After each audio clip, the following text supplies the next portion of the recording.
Hi, I'm Paul Friedman. I founded the Marriage Foundation. Hopefully you're already a subscriber, and I would urge you to consider that because our approach to marriage is so different at the Marriage Foundation. I don't have a background in psychotherapy. I used to be a divorce mediator, and so I got into this whole helping marriages, which is 180 from what I was doing, because my clients that I had at the time asked me to help them with their marriage, and I had to discover marriage in a different way than psychologists see marriage. They tend to see everything from problems, whereas I thought, I have to find out why people get married in the first place. And if you ask yourself, why did you get married in the first place? Now, it took me weeks to arrive at the question, much less the answer. But the answer is amazing in its simplicity. You got married in order to be happy. And you got married in order to experience love.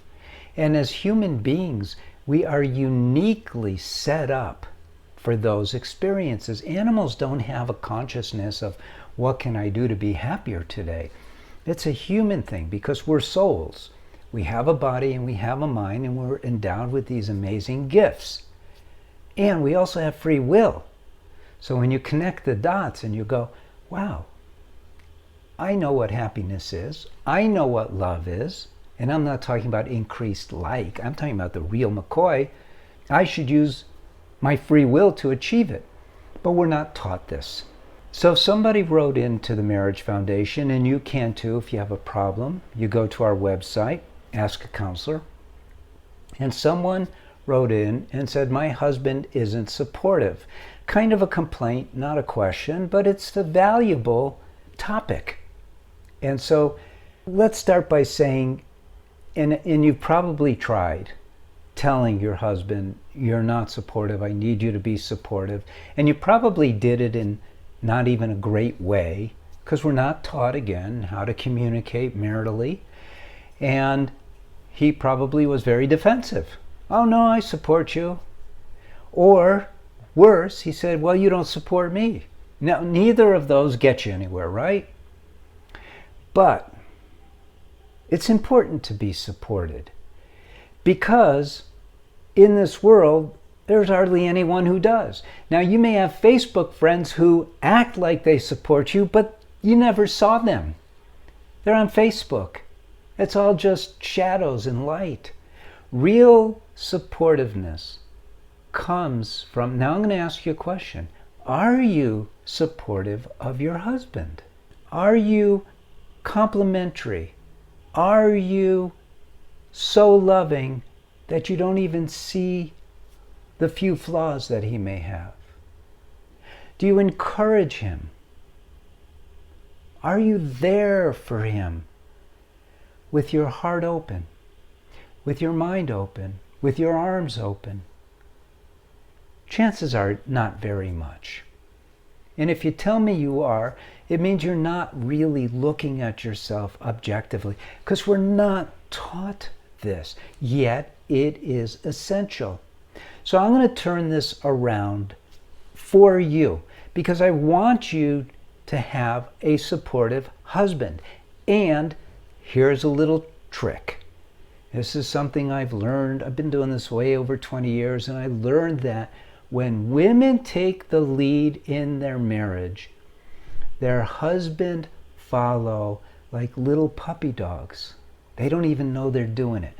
So if you start being supportive towards him, really loving towards him, not where you're sacrificing your integrity. Some people come up with this and it's nonsense. You're married to your soulmate, for God's sake.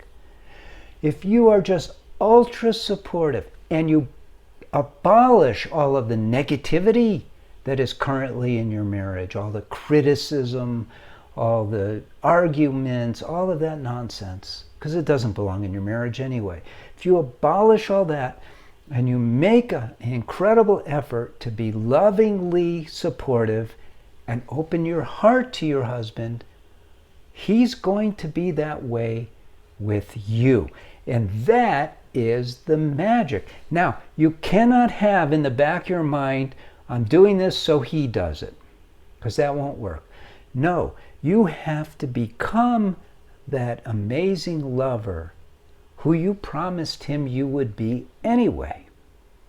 And when you do, he will follow suit. There's just two of you in your marriage. It's not like he has any examples of how to behave in a marriage as close to the example you're setting for him, and vice versa. All I'm saying is you take the lead. I'm not saying it's fair. I'm not saying it's unfair. I'm just saying you take the lead and watch what happens. Now, you should also subscribe to this channel so you really learn how to be married, so you get the benefits, because you deserve the ultimate joy that is possible within a marriage. There's not any venues that is equivalent to marriage for achieving joy and love. So learn how to be married. You could watch these videos, you could get one of my books, you could take the course for women, but learn and apply, learn and apply. And then love and happiness, love and happiness. And I bid love and happiness to you. Thank you for spending time. I hope you do, again, like the video. And if you want, leave a comment. God bless you. Thank you, and take care.